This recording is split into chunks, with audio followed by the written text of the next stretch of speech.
ফুলকপিকে আমরা অনেকভাবে খেতে পারি। ফুলকপির পকোড়া, ফুলকপির রেজালা, ফুলকপির আরও অনেক কিছু, ফুলকপির তরকারি। তার মধ্যে এটা একটা রেসিপি, ফুলকপি চিলি গোবি বা চিলি ফুলকপি। এর জন্য আমি ফুলকপিকে এইভাবে কেটে নিয়েছি, ভালো করে ধুয়েও নিয়েছি। তারপর আমি এই ফুলকপিটাকে একটু ভাপিয়ে নেব, কারণ ভাপিয়ে নিলে একটু নরম হয়ে যাবে। এর জন্য কড়া গরম করতে বসিয়ে দিয়েছি। গরম কড়ার মধ্যে পরিমাণ মতো জল দিয়ে দিলাম। তারপর একটু সামান্য লবণ দিয়ে দিচ্ছি। তারপর ওই যে কেটে রাখা ফুলকপি ওটা দিয়ে দিচ্ছি। হালকা নরম হয়ে গেলে এটা থেকে পকোড়া থেকে চিলি গোবি বা চিলি ফুলকপি বানাতে সহজ হবে, তাই একটু হালকা ভাপিয়ে নিলাম।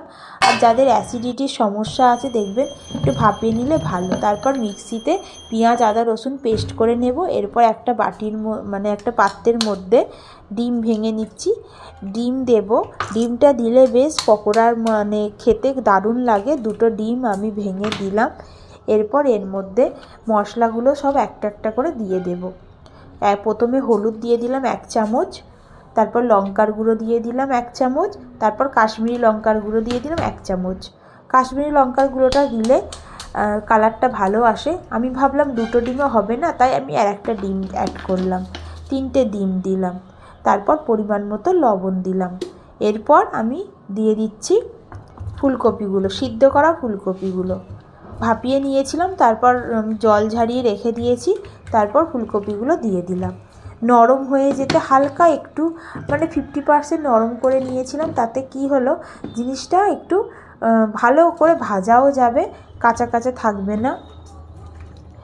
এই জন্যই আর নরম হয়ে একটু হালকা ভাপিয়ে নেবেন, তাহলে জিনিসটা আরও সুস্বাদু খেতে হবে। ভালো করে আমি মাখিয়ে নিচ্ছি। মশলাটার সঙ্গে একটু জল জল মতো ভাব আছে না, তার জন্য এরপর আমি যে পেঁয়াজ আদা রসুন গ্রাইন্ড করে রেখেছিলাম ওটা দিয়ে দিলাম।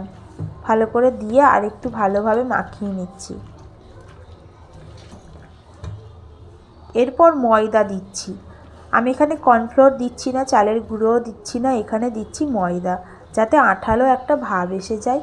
কারণ জল বেরিয়েছে ওখান থেকে একটু ফুলকপি থেকে, তাই একটু না ময়দা বা কর্নফ্লোর, আপনাদের হাতের কাছে কর্নফ্লোর থাকলে কর্নফ্লোর দেবেন, আর চালের গুঁড়ো থাকলে চালের গুঁড়ো দেবেন।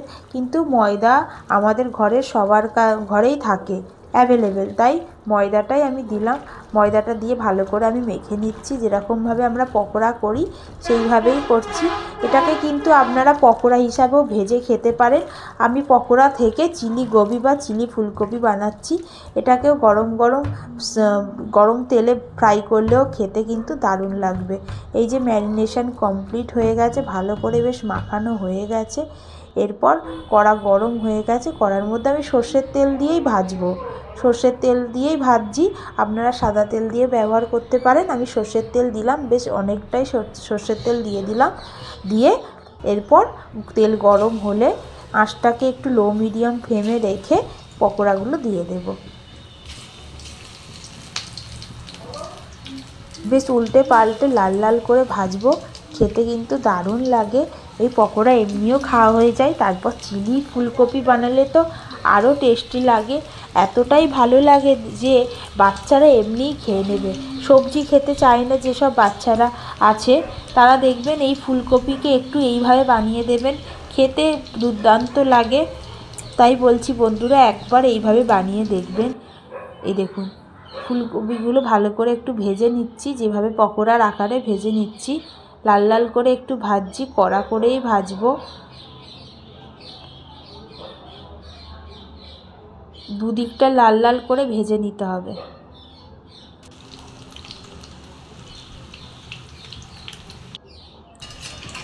বেশ একটু লাল লাল করে কড়া করে ভাজা হয়ে গেছে।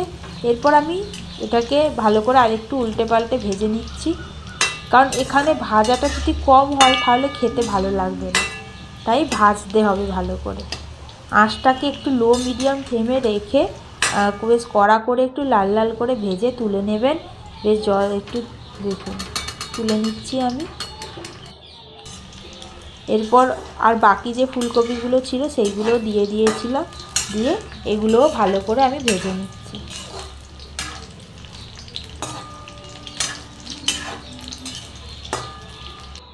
রেডি হয়ে গেছে আমার ফুলকপির পকোড়া। সবগুলো তুলে নিয়েছি। কত সুন্দর দেখতে লাগছে দেখুন বন্ধুরা। এইভাবেও আপনারা এমনি এমনি খেতে পারেন, আবার এটাকে আপনারা চিলি গোবিও বানাতে পারেন। গরম করার মধ্যে আমি সাদা তেল দিয়ে দিলাম, এখানে সাদা তেল ইউজ করতে হবে। তার মধ্যে পেঁয়াজ আদা রসুন যে বাটা ছিল সেটা দিয়ে দিলাম,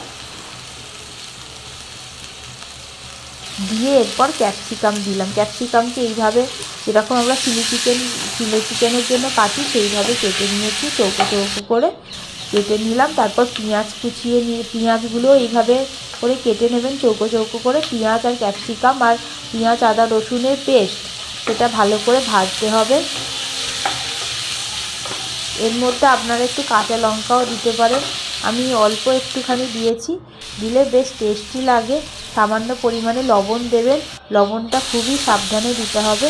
ভালো করে ভাজতে হবে যাতে কাঁচা গন্ধটা চলে যায়, সবজিগুলো নরম হয়ে যায়।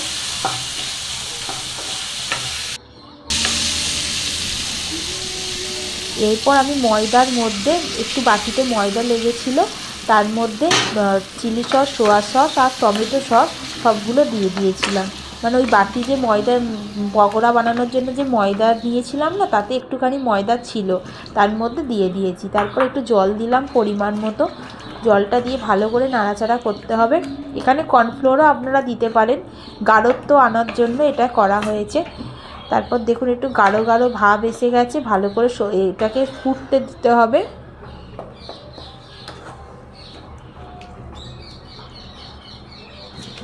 বেশ একটু ফুটে ফুটে এসেছে, সবজিগুলোও প্রায় হয়ে এসেছে। তারপর আমি ভেজে রাখা ফুলকপিগুলো দিয়ে দিলাম। ভালো করে একেবারে মাখো মাখো করতে হবে।